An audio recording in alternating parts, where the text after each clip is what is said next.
во-первых, от имени наших московских востоковедов и нашего института горячо приветствовать всех участников, которые здесь собрались.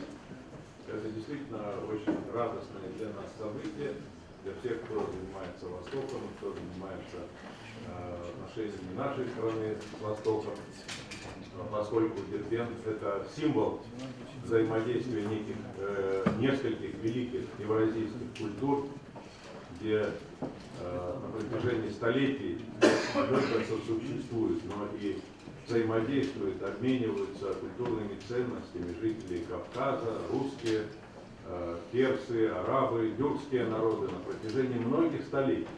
Здесь уже говорилось, что этот город находится в цивилизационном перекрестии.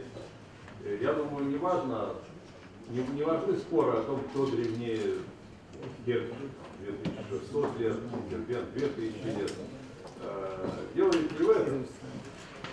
Дело в том, что действительно Дербент совершенно уникальный город. И, может быть, такого города больше нигде нет, хотя он, конечно, самый древний.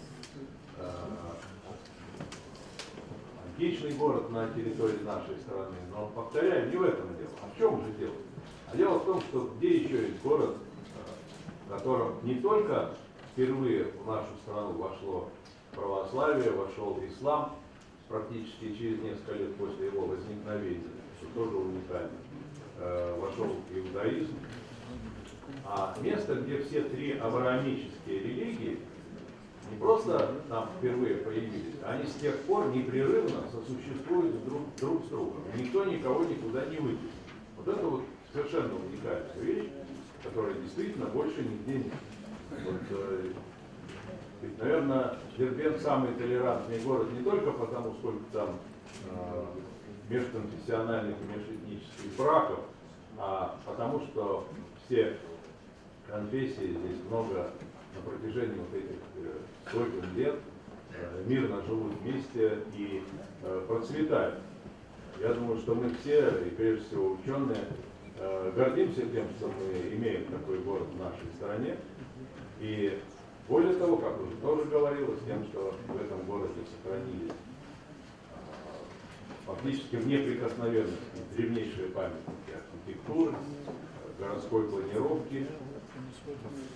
Не буду повторять то, что говорилось здесь о замечательной цитадели, о ее стенах, о потрясающем воображении памятники фортификационной архитектуры Дагбары Великой Кавказской стены.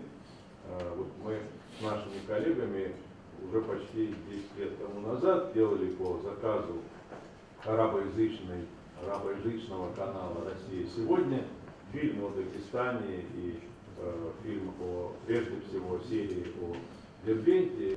Я вот, во многих странах бываю, я до сих пор встречаю людей, которые потрясены тем, что они видят в сериях о Дербенте.